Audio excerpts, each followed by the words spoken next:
Comienza el Catecismo de la Iglesia Católica, un programa dirigido por el Padre Luis Fernando de Prada.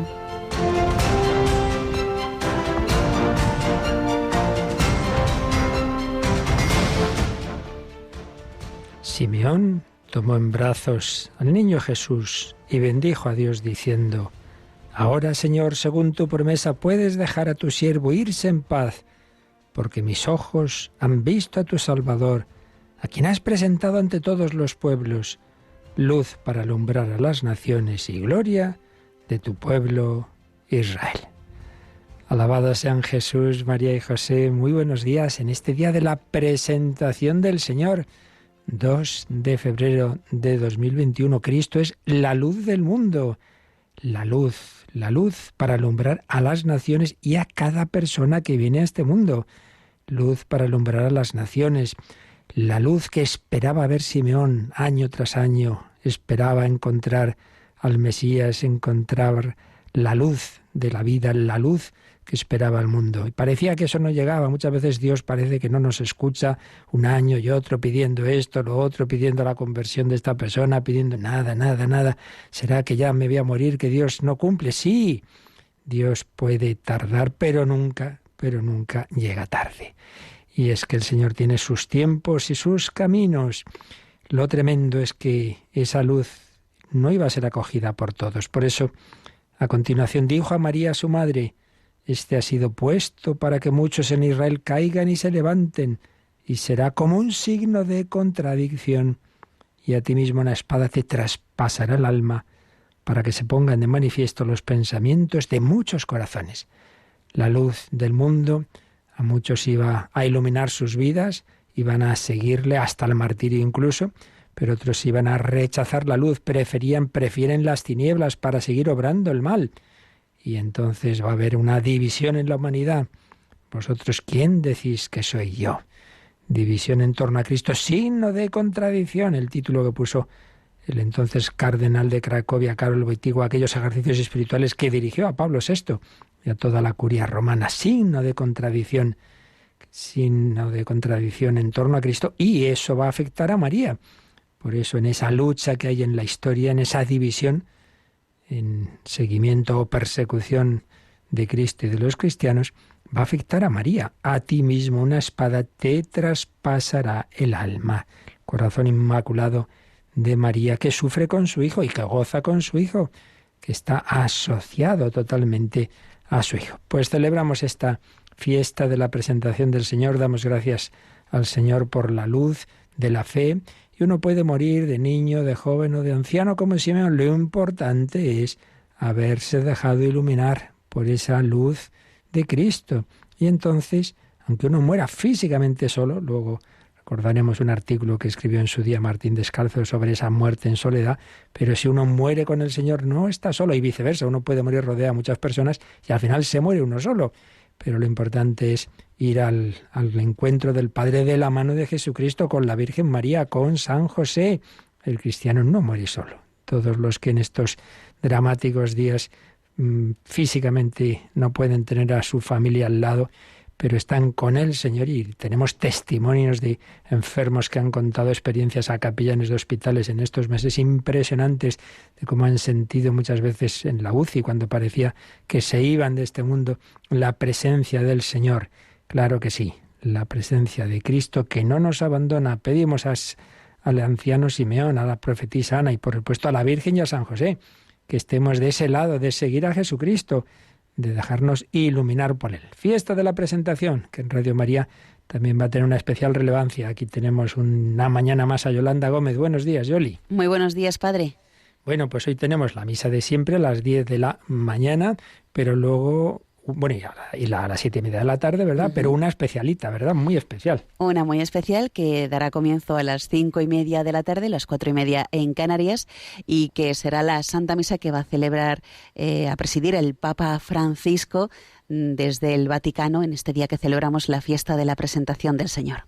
desde esa Basílica de San Pedro. En efecto, hace 25 años San Juan Pablo II instituyó que en este día se celebrara la jornada de la vida consagrada, porque todo cristiano sigue a Cristo, pero claro, de una manera muy particular, el consagrado le sigue incluso en el modo de vida, en castidad, pobreza y obediencia, tras esa luz. Entonces, este día se reunían, digo reunían porque con estas circunstancias eran pocos, pero normalmente miles de religiosos y religiosas llenaban la Basílica de San Pedro estos años en este día. Hoy será una representación, a fin de cuentas, lo importante es que cada uno allá donde esté lo vivamos, esta fiesta. Así que esta tarde de 5:30 siempre será un poco antes, y ya lo iremos introduciendo desde las 5, pues esta fiesta de los consagrados. Y por cierto, el domingo en su programa Dies Domini, el padre Mario Ortega aconsejaría pues que llaméis hoy, os dirijáis a consagrados que conocéis, a religiosos, religiosas, y le digáis: oye, felicidades por tu vocación, rezo por ti,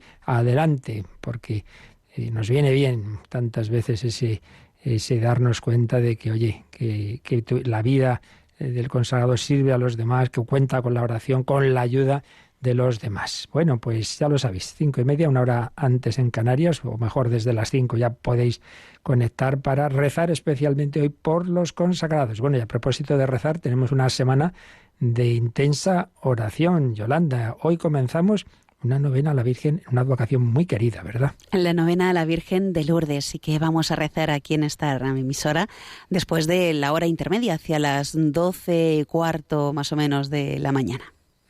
Pues nos encomendamos a Nuestra Señora de Lourdes desde el 2 de febrero al 11 de febrero, esa fiesta preciosa de la Virgen de Lourdes, con una especial mirada a los enfermos.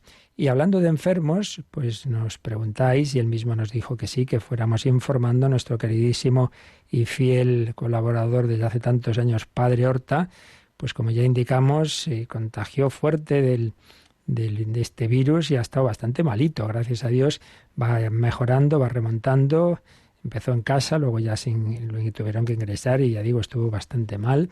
Pero el Señor y los médicos y la Santa Unción, que a veces alguien se cree que la unción de enfermos siguen llamando la extrema unción, y es ya cuando uno se muere, que no, que la unción de enfermos es muy buena, recibirla con una enfermedad, pues eso, no es para un catarrito, pero sí para una enfermedad un poco seria, y tantas veces se nota su efecto beneficioso. Pues me decían eso, que desde que la recibió y con toda la ayuda médica va mejorando el padre, y confiamos en que siga esa mejoría. Pero a seguir rezando por el padre Manuel Horta, que el Señor pues nos lo conceda, que siga con su entusiasmo transmitiendo esta luz de Cristo.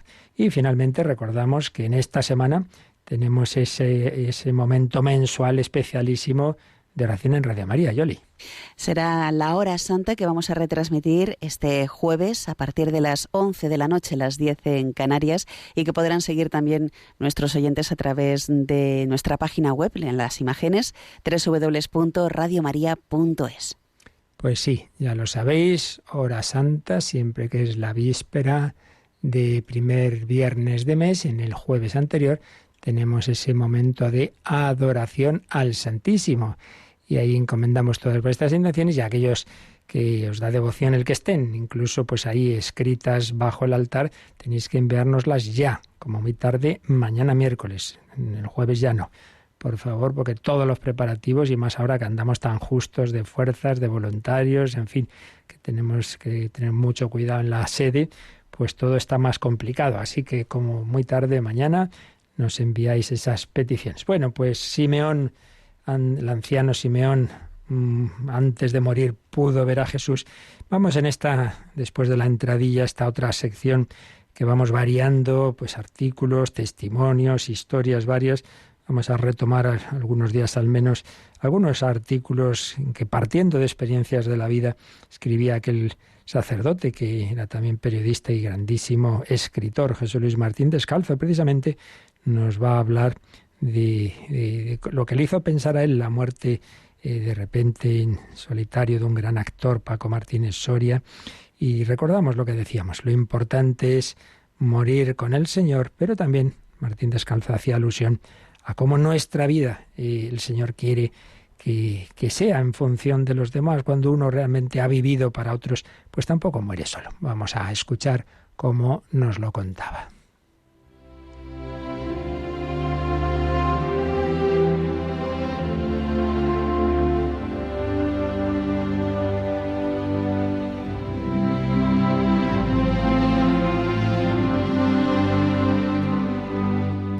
Morir solos, vivir juntos.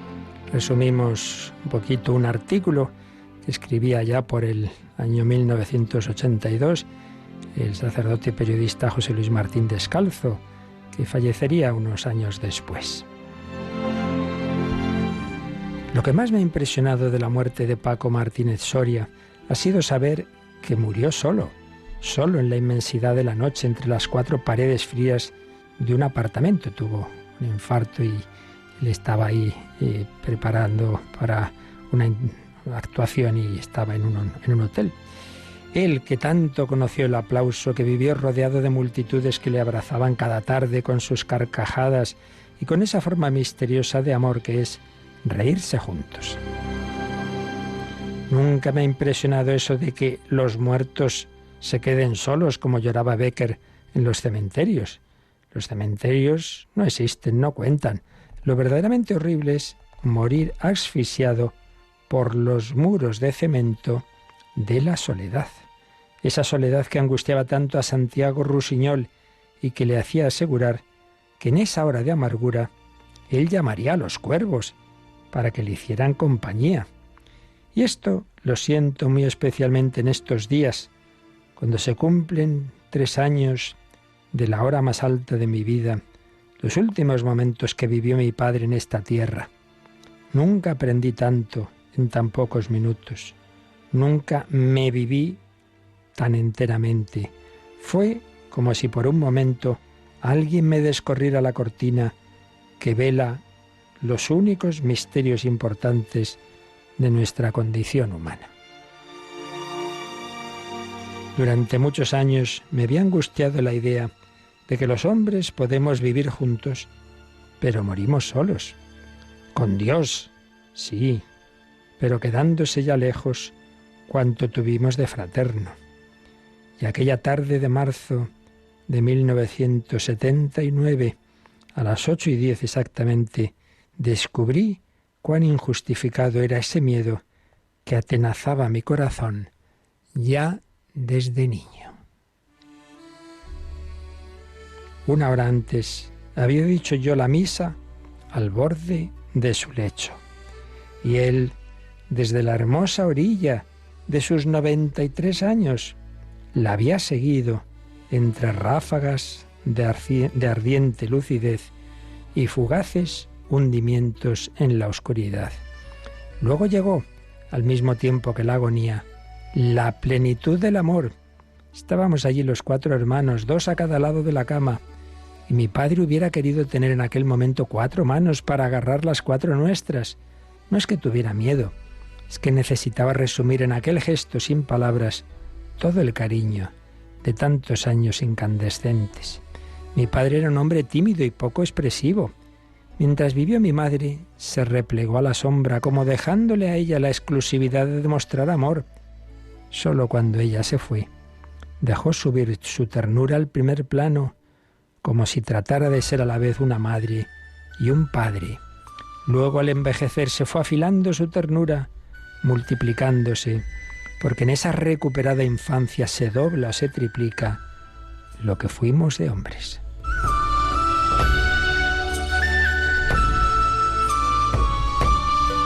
Y ahora, a las 8:05 de aquella tarde de marzo, era como si temiera que el amor no hubiera quedado suficientemente claro.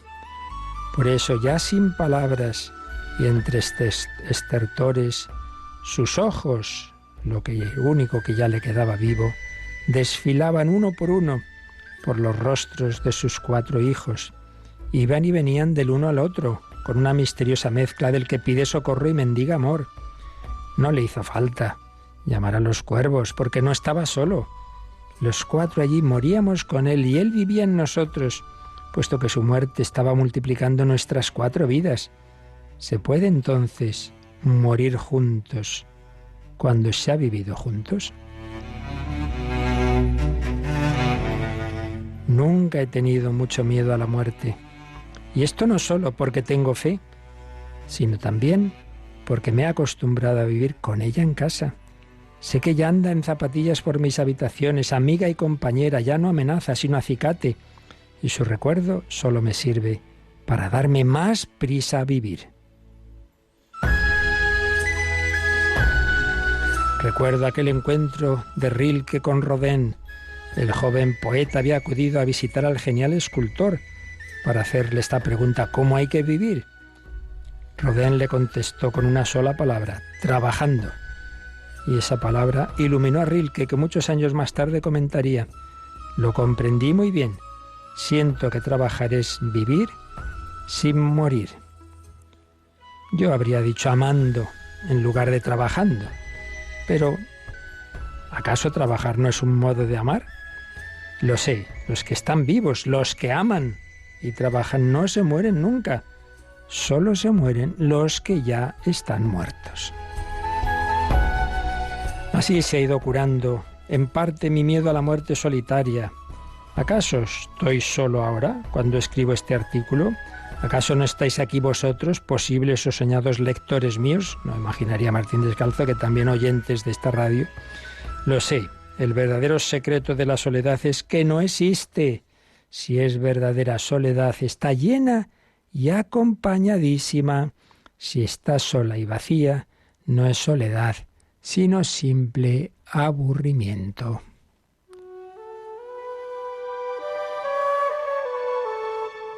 Decía el Génesis: no es bueno que el hombre esté solo. Y es bueno que cuando esté solo, esté latiendo, vibrando, tendiendo sus manos de moribundo hacia todos sus hijos, buscando ojos que te miren y en los que mirarse, porque solo existimos en tanto en cuanto latimos en otros. Y ya no me preocupa ignorar si la muerte alcanzó a Paco Martínez Soria en la ignorancia del sueño, porque sé que al apoyar su cabeza en la almohada al acostarse, tuvo que sentir los aplausos y las carcajadas de todos los que con él habían compartido tantas horas felices. Sé que incluso en sus sueños último y penúltimo, mientras la muerte en zapatillas se acercaba a su cama, volvía a sentirse en el teatro, en el escenario, arropado de amor y de risas, seguro de que podía estar muerto, pero solo jamás.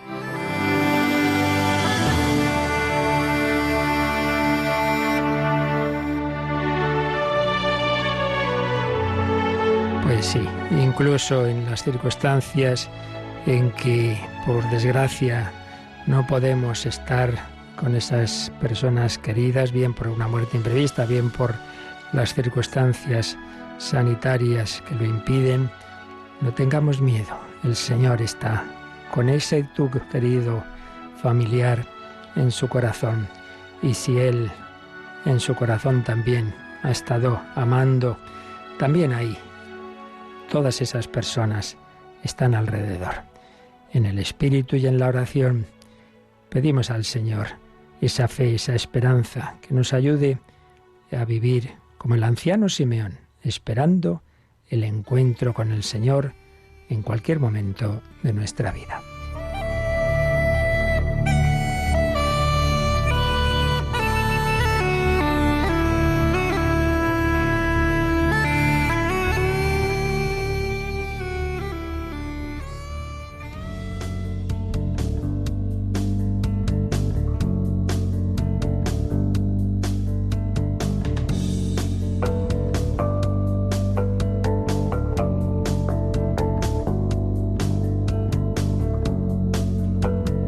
Bueno, Yoli, habrás visto películas de Martínez Soria, ¿verdad?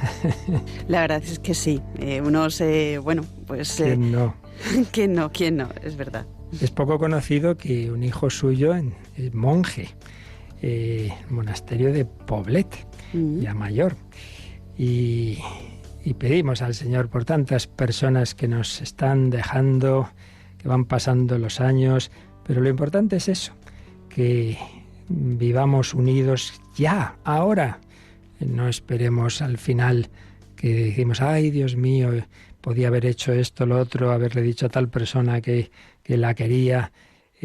Lo importante es vivir en el amor a Dios y en el amor al prójimo.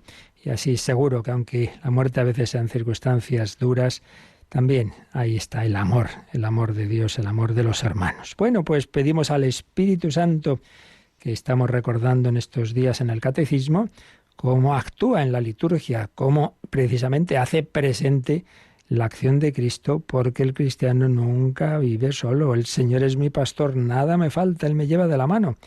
Y si me va llevando a lo largo de la vida, por supuesto, en el último viaje, el de la muerte. Y nos habla, Dios no está mudo, palabra de Dios. Estamos viendo cómo en la liturgia es tan importante la palabra de Dios, pero que no es algo muerto, un libro que está ahí escrito, sino que es una palabra viva. El mismo Espíritu que la inspiró, el mismo Espíritu que llenó el alma humana de Cristo, palabra hecha carne, y que luego esas palabras y hechos fueron puestos por escrito bajo la inspiración del Espíritu Santo en los libros del Nuevo Testamento. Ese mismo Espíritu hoy nos habla a nosotros cuando escuchamos esa palabra para que la acojamos en el corazón. Y nos ilumina también a recordar todo lo que Dios ha hecho por nosotros, los beneficios, digamos, comunes de la humanidad, lo que Dios ha hecho por toda la humanidad y lo que ha hecho por ti en concreto, que eso ya tienes que recordarlo tú en tu vida personal, en tu oración. Bueno, vamos a retomar, a releer el último número que veíamos, el 1103, que nos habla de la anamnesis, el recuerdo de lo que Dios ha hecho por nosotros, y también habíamos comenzado a leer un poco resumida esa carta apostólica del Papa Francisco sobre la palabra de Dios, Aperuit Illis, pero primero releemos el 1103. La celebración litúrgica se refiere siempre a las intervenciones salvíficas de Dios en la historia. El plan de la revelación se realiza por obras y palabras intrínsecamente ligadas. Las palabras proclaman las obras y explican su misterio. En la liturgia de la palabra, el Espíritu Santo recuerda a la asamblea todo lo que Cristo ha hecho por nosotros. Según la naturaleza de las acciones litúrgicas y las tradiciones rituales de las iglesias, la celebración hace memoria de las maravillas de Dios en una anamnesis más o menos desarrollada. El Espíritu Santo, que despierta así la memoria de la Iglesia, suscita entonces la acción de gracias y la alabanza. Muy importante, esta memoria de las maravillas de Dios que deben llevarnos a dar gracias y alabar a Dios. Somos tremendos. En cuanto nos falta algo, esto nos pasa entre las personas humanas, ¿eh? Una persona de la que has recibido mucho, lo hemos dicho muchas veces, ¿no? Pues esos maestros, los padres, ese sacerdote, tantas personas que nos sirven en el día a día, claro, son limitadas, un día meten la pata, y eso es con lo que me quedo, que me ha hecho esto. Oye, lleva años sirviéndote y le has dado las gracias, no, como si eso fuera su obligación sonreírte, y hoy ha tenido un mal momento como todos, y con eso te quedas, hombre. Bueno, pues eso nos pasa con Dios también. No nos acordamos de darle gracias día a día de todo lo que nos ha dado, primero que existamos, que nos ha creado y que nos ha puesto en este mundo y que nos ha dado tantos y tantos regalos y que has tenido esto, lo otro. Sí, pero también todo es gracia. También, como decía Santa Bernardita al final de su vida, miraba hacia atrás y se daba cuenta de que todo lo que le había hecho sufrir, al final había sido también gracia de Dios, que le había ayudado a centrarse en el Señor, en la Virgen María. Todo es gracia. Por eso es tan importante recordar lo que Dios ha hecho por todos. Al decir por todos es por ti, porque Dios al hacer algo por la humanidad piensa en cada uno. Ve el bosque y ve cada árbol y ve cada hojita del árbol. Por eso San Pablo, que sabía que Cristo había muerto por toda la humanidad, podrá decir con razón, Cristo me amó y se entregó a muerte por mí. Pero si no os conocisteis en vida eterna, no. Pero como ya explicamos en su día, Jesús tenía esa luz especial como Hijo de Dios y en esa visión del Padre en la que veía a cada uno de nosotros por quien realizaba todo lo que hizo. Por eso me amó y se entregó a la muerte por mí. Por mí. Recordemos lo que Dios ha hecho por nosotros. En los prefacios de la Santa Misa y en otros diversos momentos se hace esta anamnesis. Nos has creado, nos has redimido, te has hecho hombre, has muerto por cada uno, nos das esto, nos das lo otro. Así que seamos agradecidos. Y además la persona agradecida, la que se fija en tantas cosas buenas, la que da gracias a Dios y a tantas personas de las que recibimos casi todo lo que somos y tenemos, esa persona suele ser una persona alegre y positiva. Mientras que la persona que se fija siempre en lo negativo, siempre se está quejando, pues claro, pues vive amargada y amarga, porque es muy desagradable vivir con una persona instalada en la queja permanente. Acción de gracias, alegría, alabanza de Dios. El Espíritu Santo nos ayuda a vivir esta actitud. Y por ello, en todas las celebraciones litúrgicas hay palabra de Dios en la que se recuerda alguno de los hechos y acontecimientos de lo que Dios ha hecho por nosotros desde la creación. Recordemos, en la celebración en la que hay más palabra de Dios es la Vigilia Pascual. Puede llegar a haber, no sé si son al final entre unas cosas y otras, 9 o 10 lecturas contando el Evangelio. Y aunque se pueden quitar algunas, para no prolongar demasiado la celebración. Y que la primera es la creación. Claro, lo primero que Dios ha hecho es crearnos. Y lo último que se lee en esa noche es la resurrección de Cristo. Y entre medias tantas y tantas acciones de Dios a lo largo de la historia de la salvación. La palabra de Dios proclama un acontecimiento, recuerda lo que Dios ha hecho con nosotros, recuerda especialmente la vida de nuestro Señor Jesucristo, sus enseñanzas y hechos, y lo más esencial de todo, que es su misterio pascual, su pasión, muerte, resurrección, ascensión y envío del Espíritu Santo. Pues bien, la palabra de Dios, muy importante en nuestra vida ordinaria y en la liturgia. Por eso habíamos empezado a comentar un poco, resumida, la carta apostólica en forma de motu proprio del Papa Francisco, Aperuit Illis. Les abrió el entendimiento, viene de ahí, les abrió, en latín Aperuit Illis, les abrió el entendimiento para comprender las Escrituras, dice el Evangelio de San Lucas, Lucas 24:45. Jesús abrió a los apóstoles su entendimiento, su dura cabezota, para que comprendieran las Escrituras y se dieran cuenta de que en ellas estaba anunciado pues lo que él iba a hacer, ese misterio pascual, eso que les desconcertó tanto, la pasión, la cruz, su muerte, pero con su resurrección. Bien, habíamos visto cómo comenzaba esta carta, la importancia de la Sagrada Escritura para nuestra identidad, la necesidad de que el Señor nos ilumine, el señalar un domingo, concretamente el tercer domingo del tiempo ordinario, como domingo de la palabra de Dios.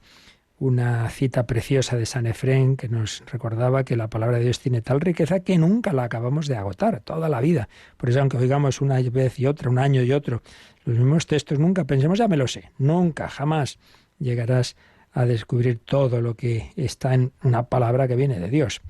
Luego recordaba el Papa Francisco cómo los grandes documentos de estos últimos años, este último medio siglo ya largo, desde el Vaticano II, en aquella estupenda constitución dogmática, la Dei Verbum, sobre la palabra de Dios, sobre la revelación, que siempre hay que ir a este documento para tener una base sólida de la doctrina de la Iglesia sobre la palabra de Dios, su inspiración divina, cómo abarca el Antiguo y el Nuevo Testamento, su importancia para la vida de la Iglesia. Luego hubo un sínodo, una asamblea del sínodo de los obispos sobre la palabra de Dios en la vida y misión de la Iglesia en el año 2008, que dio lugar a la exhortación apostólica Verbum Domini de Benedicto XVI, que aquí también hemos leído estos días pasados algunos números de esta exhortación. Pues digo lo mismo, a veces leemos 1000 cositas por ahí. Lo primero y principal que hay que leer para formarse bien de estos temas pues son los documentos del Magisterio de la Iglesia. Y aquí ya tenemos dos. La Dei Verbum del Vaticano II y más larga y muy profunda, la Verbum Domini de Benedicto XVI, recogiendo lo que se habló en aquel sínodo, pero a su manera, con además uno de los temas en los que el Papa Ratzinger realmente había trabajado mucho como teólogo y un gran experto. Y decía el Papa Francisco que en este documento, Verbum Domini, se profundiza especialmente el carácter performativo de la palabra de Dios. ¿Qué es esto de performativo? Pues que la palabra de Dios no simplemente es que yo la oigo mal, está muy bien. No, es para performarme, es decir, para cambiarme, para transformarme. Si queréis, si decimos carácter transformador, lo entendemos mejor. La palabra de Dios no está hecha para que me entre por un oído muy bonito y me salga por el otro. No. Para cambiar tu vida, para cambiar tu vida. Carácter performativo, transformador de la palabra de Dios. Especialmente, dice el Papa Francisco, cuando su carácter específicamente sacramental emerge en la acción litúrgica. Si vives bien la misa, no puedes salir igual de ella, tanto por la palabra de Dios como por la acción propiamente eucarística que ocurre en ella. Por tanto, dice Francisco, es bueno que nunca falte en la vida de nuestro pueblo esta relación decisiva con la palabra viva, que el Señor nunca se cansa de dirigir a su esposa. Qué bonito. Es una expresión que ya vimos en otro documento, como en la Santa Misa podemos decir esto: el esposo, Cristo, habla a su esposa, que es la Iglesia. Por eso estemos atentos a ver qué me dice hoy el Señor, qué nos dice a la Iglesia, y tú eres también esa Iglesia, para que pueda crecer en el amor y en el testimonio de fe. Habla de ese tercer domingo del tiempo ordinario, en el que se instituye este domingo de la palabra de Dios, y luego recuerda un acontecimiento muy importante en la historia de Israel, muy importante en este tema. Sabéis que hubo un acontecimiento dramático en esa historia, que fue la deportación a Babilonia, esos años duros del exilio en Babilonia. Pero vuelven, la providencia de Dios hace que Babilonia sea conquistada por Ciro, y el rey Ciro les deja a los israelitas volver a su tierra. Entonces, cuando vuelven, se nos cuenta que hubo una reunión del pueblo en el que se nos cuenta en el libro de Nehemías. Y recuerda el Papa, el pueblo estaba reunido en Jerusalén, en la plaza de la Puerta del Agua, escuchando la ley. Aquel pueblo había sido dispersado con la deportación, pero ahora se encuentra reunido alrededor de la Sagrada Escritura, dice el libro de Nehemías, como si fuera un solo hombre. Cuando se leía el libro sagrado, el pueblo escuchaba con atención. Estamos en el capítulo 8 de ese libro de Nehemías, sabiendo que podían encontrar en aquellas palabras el significado de los acontecimientos vividos. La reacción al anuncio de aquellas palabras fue la emoción y las lágrimas. Nos dice ese capítulo 8, los levitas leyeron el libro de la ley de Dios con claridad, explicando su sentido, de modo que entendieran la lectura. Entonces el gobernador Nehemías, el sacerdote y escriba Esdras y los levitas que instruían al pueblo dijeron a toda la asamblea: este día está consagrado al Señor vuestro Dios. No estéis tristes ni lloréis. Y es que todo el pueblo lloraba al escuchar las palabras de la ley. No os pongáis tristes. El gozo del Señor es vuestra fuerza. ¡Qué preciosidad! El pueblo estaba, que ya había estado tantos años sin poderse reunir, sin hacer celebraciones, había ya expulsados de su tierra, destruido el templo, y entonces por fin se vuelven a reunir en asamblea y se retoma, vuelve a escuchar la ley de Dios, y les emocionaba y lloraban. Pero les dicen, no estéis tristes, el gozo del Señor es vuestra fuerza. Qué preciosa expresión. ¿Cuál es la fuerza del creyente? La alegría de Dios, el gozo del Señor, que sea la nuestra. Estas palabras, dice Francisco, contienen una gran enseñanza. La Biblia no puede ser solo patrimonio de algunos, y mucho menos una colección de libros para unos pocos privilegiados. Pertenece en primer lugar al pueblo convocado para escucharla y reconocerse en esa palabra. Pues claro que sí, la palabra de Dios es para todos y nos quiere unir.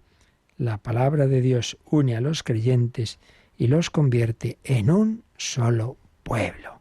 Sí, Señor, tu palabra. Queremos escuchar tu palabra, pero no así superficialmente, que transforme nuestra vida, porque tu palabra nos da la vida.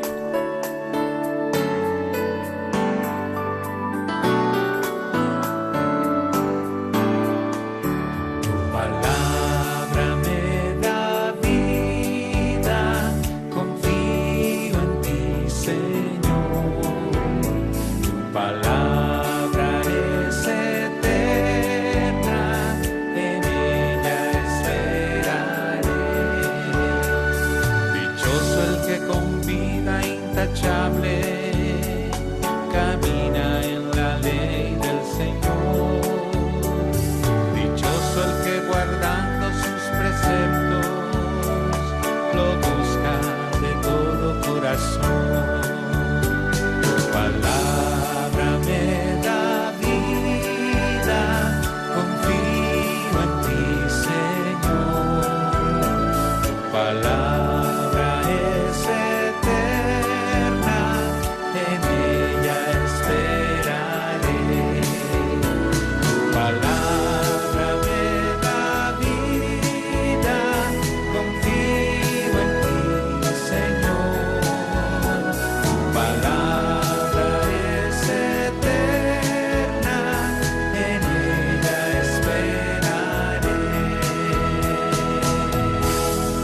El Catecismo de la Iglesia Católica en Radio María.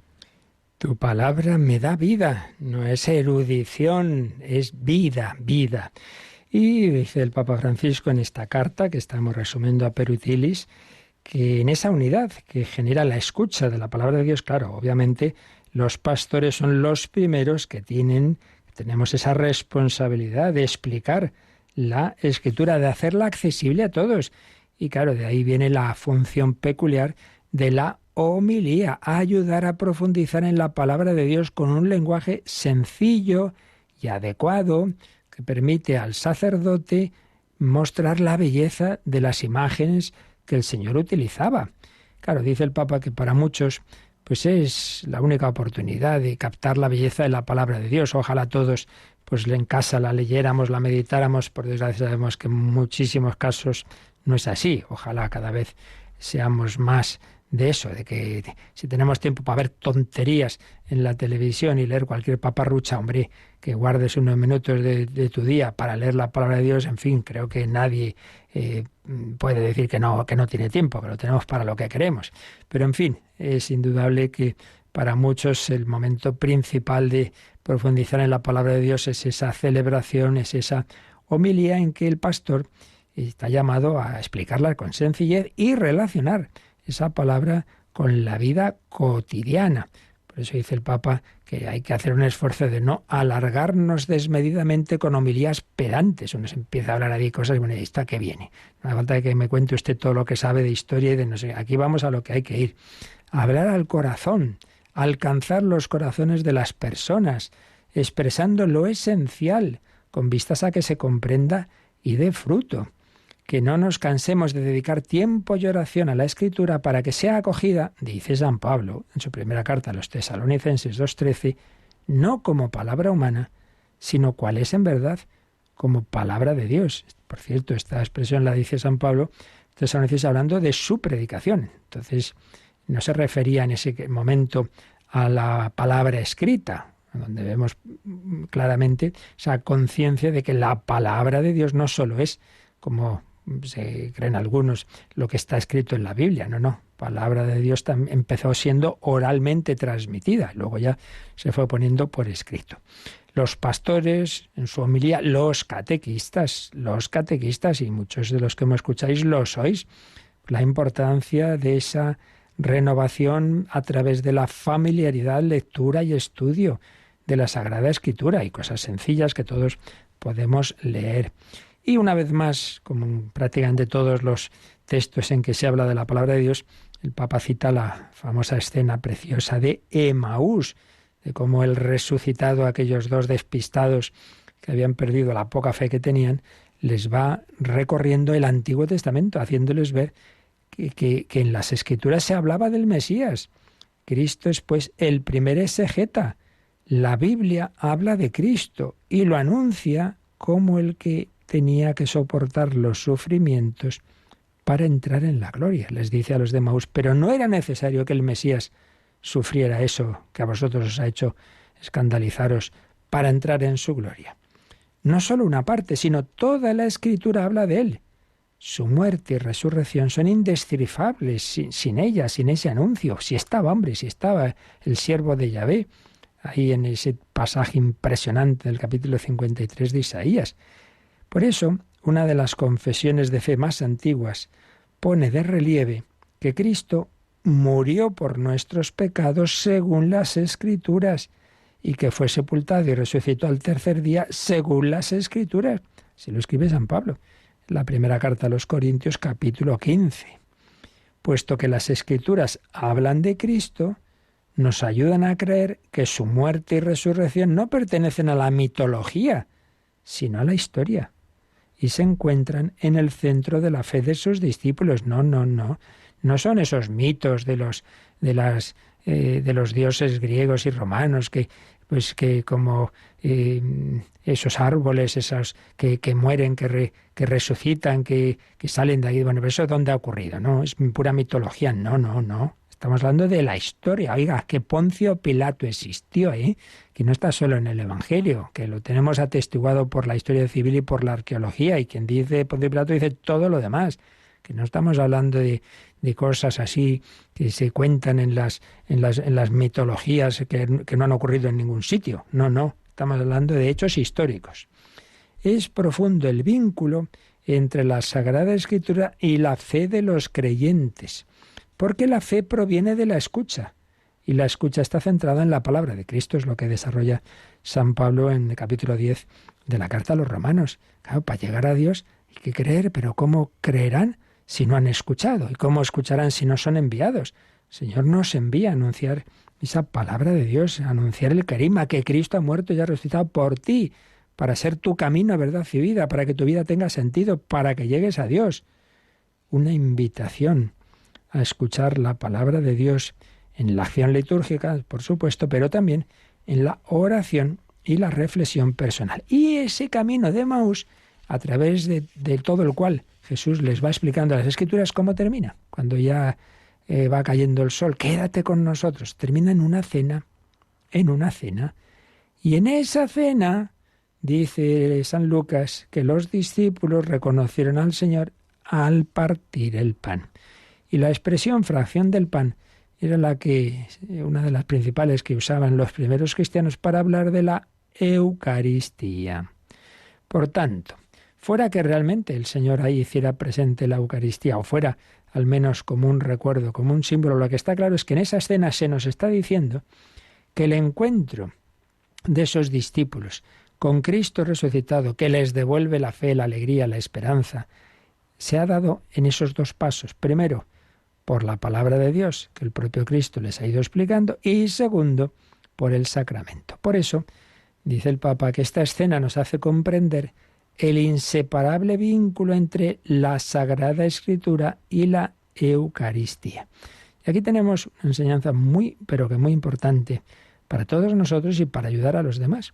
Cuando uno está flojo espiritualmente o ves a alguien que dice yo ya no creo, he perdido la fe, ¿y qué suele hacer? Pues apartarse de la iglesia, como se fueron los de Emaús, se fueron del encuentro con los demás discípulos y apóstoles, se separan de la iglesia, digamos, y hablan entre ellos mismos, están los dos desanimados, hasta que Jesús se presenta, se pone a caminar con ellos, ¿de qué estáis hablando? Entonces se lo cuentan. Bueno, pues ahí vemos lo que no hay que hacer y lo que hay que hacer en momentos de crisis. Lo que no hay que hacer, irte de la iglesia, encerrarte en ti mismo, hablar con otro que está como tú. Lo que sí que hay que hacer, pues abrirte, contarlo, mire, estoy con dudas, habla con el sacerdote, habla con una persona de fe, abre tu corazón, no te lo tragues, no digas, no, esto nadie me va a entender, pide ayuda. ¿Qué más hay que hacer? Acudir al Señor, orar, coger la Sagrada Escritura. ¿Qué más hay que hacer? ¿Qué hicieron después? Lo que acabamos de decir, el sacramento. Acude a los sacramentos. Ay, pero si es que precisamente tengo dudas, pues eso, muy bien. Señor, auméntame la fe. Acude, confiésate y comulga. Y ya verás cómo esas dudas desaparecen de golpe, como le pasó a Carlos de Foucauld, cuando se convirtió en aquella mañana en que le dijo el padre Ubelén que se confesara y comulgara al cabo de tantos años, porque vio que en el fondo sí tenía fe, pero que esa fe estaba tapada por mucha porquería de tantos pecados de su vida. Y en cuanto lo hizo, se acabó. Todo esa oscuridad desapareció. La luz de la fe iluminó su corazón. Y ahí le tenemos ya, un santo hombre de Dios, Carlos de Foucauld. Pues gracias a ese encuentro con Cristo en la palabra, en la Eucaristía y en el sacerdote que le ayudó, no se tragó lo que llevaba dentro. Para esto, dice el Papa, necesitamos entablar un constante trato de familiaridad con la Escritura, y si no, el corazón queda frío y los ojos permanecen cerrados, afectados como estamos por innumerables formas de ceguera. Así es. Carlos de Foucauld estuvo muchos años en que perdió la fe desde adolescente, ciego, hasta que el Señor le volvió a abrir los ojos. La Sagrada Escritura y los sacramentos no se pueden separar. Cuando los sacramentos son introducidos e iluminados por la palabra, claro, primero, pues en todo sacramento primero leemos algo de la palabra de Dios, se explica, y entonces se manifiestan esos sacramentos más claramente como la meta de un camino en el que Cristo mismo abre la mente y el corazón al reconocimiento de su acción salvadora. Es necesario recordar eso tan bonito del Apocalipsis, cuando dice en el capítulo 3:20 que el Señor está a la puerta y llama. Si alguno escucha mi voz y me abre, entraré y cenaremos juntos. Sí, Jesucristo llama a la puerta, llama a nuestra puerta a través de la Sagrada Escritura. Si escuchamos y abrimos la puerta de la mente y del corazón, entonces entra en nuestra vida y se queda con nosotros. Quédate con nosotros, que el día ya declina. Si abrimos la puerta de la mente, si escuchamos su palabra, se queda con nosotros. Bueno, esto le pasó a otro converso, famosísimo. Hay dos grandes conversos de la antigüedad, ¿verdad? Saulo, porque me persigue, se convierte en Pablo, y Agustín, que era un buen elemento, y acaba siendo uno de los santos más importantes de toda la historia de la Iglesia. Y recordáis, el momento decisivo de su conversión fue todo un proceso, no fue de un día para otro, pero hay un momento clave. Cuando el pobre, después de tantas luchas, que sí, que no, que Señor, ilumíname y tal, y está en aquel huerto y ya medio desesperado, porque es que ya él quiere, pero no quiere y no quiere, que claro, es que tiene que dejar a esa mujer con la que lleva viviendo 15 años y esas luchas interiores, y de repente, y tenía a su lado pues algunos textos de, claro, entonces no había imprenta y no existía la Biblia encuadernada, pero bueno, tenía ahí algunos textos de San Pablo, y oye a un niño que está cantando, toma y lee, toma y lee, toma y lee, y siente que eso realmente Dios le está diciendo, toma y lee, y coge uno de esos pergaminos que tenía al lado, y resulta que era la carta de San Pablo a los romanos, y lo abre al azar, y se encuentra este texto: no en comilonas y borracheras, no en lujuria y desenfreno, sino revestíos del Señor Jesucristo. Y en ese momento en que lee esas palabras, la gracia de Dios entra en su corazón y por fin ese día abre la puerta. Si alguno escucha mi voz y me abre, entraré y cenaremos juntos. Y abrió la puerta. Y ese día Agustín, en su corazón, se hizo católico. Le faltó, eso sí, pues acudir al obispo, San Ambrosio, a ser bautizado. La palabra, el sacramento, la gracia de Cristo. Bueno, pues nos quedamos todavía a medias de esta carta, seguiremos exponiéndola mañana si Dios quiere. Aperuit illis, les abrió el entendimiento. Pedimos al Señor que abra también nuestra mente, pero para eso busquemos a Dios, como lo buscó Carlos de Foucauld, como lo buscó Agustín. Busquemos a Dios, demos tiempo, hombre, a leer la palabra de Dios, una palabra que quiere transformar nuestra vida, llenarla de alegría, de esperanza, de amor. Pues lo meditamos así, y si tenéis alguna consulta de este u otros temas, pues ahora la podéis hacer.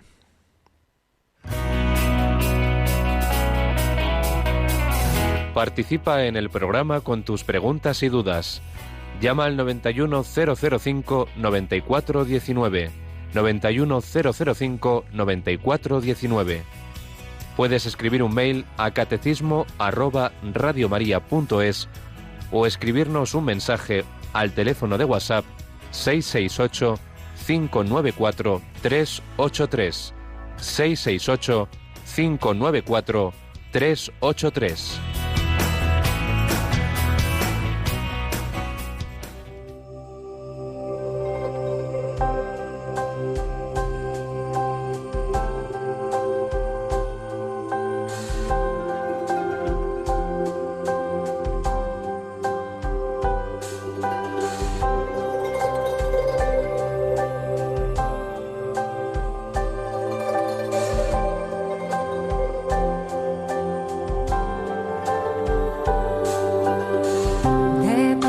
Siempre por la senda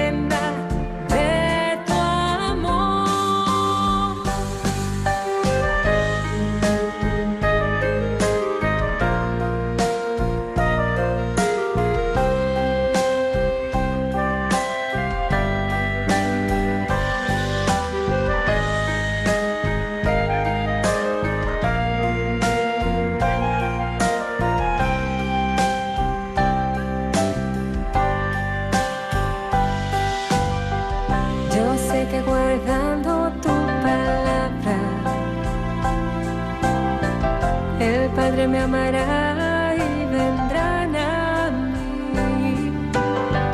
Será mi alma siempre su morada, y frutos de agua viva brotarán así. Tu palabra, Señor, es mi delicia. Yo la guardo en mi corazón. Tu palabra me instruye y me guía siempre por la senda de tu amor. Tú me has llamado amigo, y en el silencio de la oración me has invitado a estar contigo y a hacer fecunda esta unión. El Señor nos invita a estar con Él en la oración. Asimila esa palabra que te quiere decir. Teníamos un largo correo, un oyente que firma con iniciales, así que no sé quién es. Y bueno, básicamente la pregunta en torno a 3 pasajes: los pastorcillos que vieron a Jesús en Belén, los que le escucharon en el templo cuando tenía 12 años y el centurión romano. Entonces, bueno, como no sabemos qué pasó con todos estos, pregunta, pues eso, ¿qué sucedería con esos pastores, con aquellos oyentes, con aquel centurión? Y en concreto, si algún evangelio apócrifo creíble recoge el testimonio de esos pastores, de esa gente de los 12 años o del centurión, ¿nos recomienda algún apócrifo creíble? Mire, la verdad es que una de las muchas cosas que un servidor no conoce bien son los evangelios apócrifos. No me ha dado tiempo todavía a estudiar bien a fondo los evangelios canónicos, ya me gustaría. Entonces no me he leído los apócrifos, pero la verdad es que tampoco tengo demasiada necesidad, porque, claro, es la Iglesia la que discernió qué es fiable y qué es palabra de Dios y qué no, y esto los dejó de lado. Entonces, que puede haber alguna cosa en ellos valía, puede ser, sí, porque... Pero aquí hay un tema de fondo que es muy importante. Lo hemos dicho muchas veces, la palabra de Dios no busca saciar nuestra curiosidad y contarnos un montón de detallitos que pues sí, curiosamente a todos nos gustaría saber, ¿no? De Jesús, de la Virgen, de San José. No, es que no busca eso. Busca orientar nuestra vida, transformar la que oíamos antes, ¿verdad? Entonces, los evangelios apócrifos surgen en buena medida precisamente por ese afán de llenar esos deseos de curiosidad de lo que el Evangelio no nos ha contado. Entonces, si la palabra de Dios no nos contó una serie de cosas, pues es porque no nos hacían ninguna falta para nuestra vida. Entonces, intentar llenar esos vacíos, que es lo que dicen los apócrifos, pues no conduce a nada. Que quede claro, que están publicados, por ejemplo, en España, en la Vaca hace muchísimos años, que ahí siempre hay alguno que dice tonterías. No, la Iglesia ha escondido los apócrifos, porque ahí se cuentan. ¿Pero qué va a esconder los apócrifos? Repito, los puede uno encontrar en cualquier editorial católica de hace muchísimos años. Pero lo que pasa es eso, que uno dice, bueno, los expertos en estas cosas, que yo no lo soy, pueden decir, bueno, aquí tal aspecto, tal otro, un poco de base puedo tener, pero luego vaya usted a saber. Por ejemplo, pregunta este oyente, que en el protoevangelio de Santiago dice que San José era un viudo, que tenía varios hijos, y que por eso en el evangelio se menciona a los hermanos de Jesús. Nada de nada. Sabemos perfectamente que los hermanos de Jesús, lo que llama el evangelio hermanos de Jesús, se ha explicado esto ya muchas veces, hermanos, a falta de palabras como tenemos nosotros más precisas de lo que es el primo, lo que es el tío, etcétera, se usa en general para parientes. Y de hecho, alguno de los que en un pasaje evangélico llama hermanos de Jesús, en otros sabemos que eran hijos de otra de las mujeres que acompañaban a Jesús. Entonces eran familiares. Pero eso de pensar que la Virgen se casa con un señor mayor, viudo, todo eso es pura imaginación. Por tanto, uno puede, primero, repito, no puedo responder con ciencias sobre los apócrifos, porque no es un tema que de los muchos que no, en mi vida no ha dado para conocerlo, ¿no? Eso habría que acudir a los expertos en evangelios y que los han podido estudiar y comparar, etcétera, etcétera, ¿no? Y yo no lo soy. Pero tenemos otros programas de Biblia en Radio María, recuerde. Pero sobre todo lo principal de la cuestión es que lo que nos importa para nuestra vida es lo que nos ha transmitido el Espíritu Santo a través de lo que la Iglesia se ha discernido como palabra de Dios. Lo demás, pues mira, si no nos lo ha transmitido es porque no nos hace falta para nuestra vida. ¿Tenemos alguna cuestión más, Yolanda? Sí, nos han escrito al WhatsApp de Radio María y nos dicen: ¿de qué me vale rezar el rosario y hacer muchas oraciones si lo hago forzado y por miedo, y no acabo de entender ni tener la fe que busco y pido? Bueno, vamos a ver. Todos, según la situación de fe que tengamos, podemos y debemos acudir al Señor, como hacían los apóstoles, y decir: Señor, aumentanos la fe. Entonces, ¿de qué sirve? Pues eso de acercarse a Dios. Ahora, otra cosa es, yo claro, como no conozco a la persona que nos lo dice, ni mucho menos su situación espiritual, yo no sé si en efecto esa persona en su situación actual, Dios quiere que a lo mejor rece el rosario o que no lo rece, a lo mejor le pide que rece menos o que haga otro tipo de oración o más breve, habría que ver. Tampoco está dicho, que yo sepa, no hay un mandamiento de la Santa Madre Iglesia de que todo católico debe rezar el rosario todos los días. O sea, eso es un tema de discernimiento, según la situación de cada uno. Todos debemos orar, eso sí, toda persona humana está llamada a hablar con Dios. Pero en la situación personal de cada uno, lo que tenga que hacer cada uno, eso ya es un tema de consulta personal. Claro, yo no puedo responderla sin conocer a la persona, puedo decírselo al que le conozco, ¿verdad? Decirle: oye, mira, yo creo que en tu situación lo que puedes empezar es leer todos los días un poquito el Evangelio, meditarlo y luego pues rezas despacito un Padre Nuestro y 3 Ave Marías. O un misterio, no sé, habría que ver. Pero en efecto yo no sé, o sea, no todo el mundo a lo mejor está en esa situación que de Carlos de Foucault no le dijo el padre Ubelín: lo primero, rezas de todos los días el rosario. No, hay que ver en cada caso. Por lo tanto, no puedo decir mucho más. Ahora, lo que sí que estoy convencido es que hacer oración, eso todo el mundo, de una forma o de otra, esta u otra, eso ya habría que ver en cada caso. Bueno, tenemos que el tiempo cumplido. La bendición de Dios Todopoderoso, Padre, Hijo y Espíritu Santo, descienda sobre vosotros. Alabado sea Jesucristo.